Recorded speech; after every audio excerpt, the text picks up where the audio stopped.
Chapter 15, Passover trip to Jerusalem, and Jesus, age 12, stays behind at the temple. Chapter 15. The trip to Jerusalem was never easy. Getting everything ready to go was the hard part. And now we have a little boy who has to take all of his toys on the trip. Jesus and Joseph had given Amos a wooden lion and a lamb, which they had made out of leftover wood pieces from the carpentry shop. Little Amos loved these so much. He insisted on sleeping with that lamb every night. We traveled with Mary and Joseph again this year. It has become a tradition.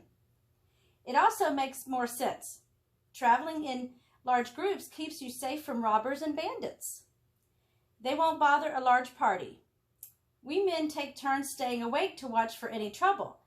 Lions have been known to come around a camp, so we keep the fire going all night as well. The fire scares away the lions, and the fire also keeps us warm at night. Once inside Jerusalem, we had to stay in a different inn than Mary and Joseph's family. Theirs was a little closer to the main gate of the city. The inn where we stayed was farther into town. It was actually closer to the synagogue. And the market was just around the corner. Papa and I met Joseph and Jesus out in the courtyard every morning. We would drink our coffee while Jesus would enjoy his juice. Jesus was telling us how he was looking forward to this Passover more than ever. Jesus said he felt his heavenly Father was speaking to him about a certain purpose, a special thing he wanted Jesus to do. We just listened and thought about the things that Jesus would do someday. On the last day of Passover, we all went to temple to worship. Afterwards, we went back to the inn to gather our things to start our journey back home. When Deborah said she was going to buy some things for our home, she was telling the truth. We had so much more to take home than what we brought with us. But Andrew and Mara had more as well. Mara purchased a lot of fabric to use in her sewing. Mara was a seamstress and sewed clothing for the older people who couldn't sew for themselves anymore. We started for home and had traveled the first day when Mary came to us and asked if Jesus was with us. Mary said Jesus wasn't with them, and she thought he was with some of us in the front of the traveling party. By this time, Joseph was calling for Jesus, and everyone was looking for him. Mary insisted that she and Joseph go back to Jerusalem to look for Jesus. She was so worried. I went back to Jerusalem with Mary and Joseph to look for Jesus.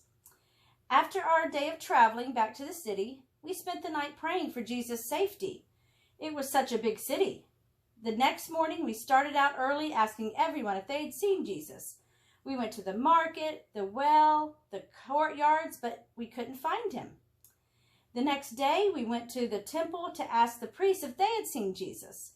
There he was, sitting in the middle of the teachers, talking with them about the scriptures. They were asking him questions, and he was listening to them speak as well.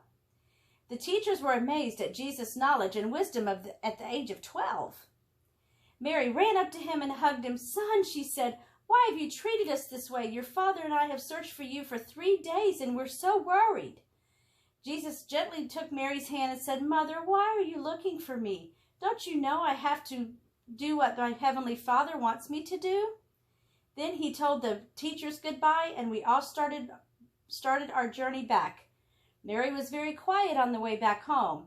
She sometimes would reach over and take Jesus' hand and walk with him quietly.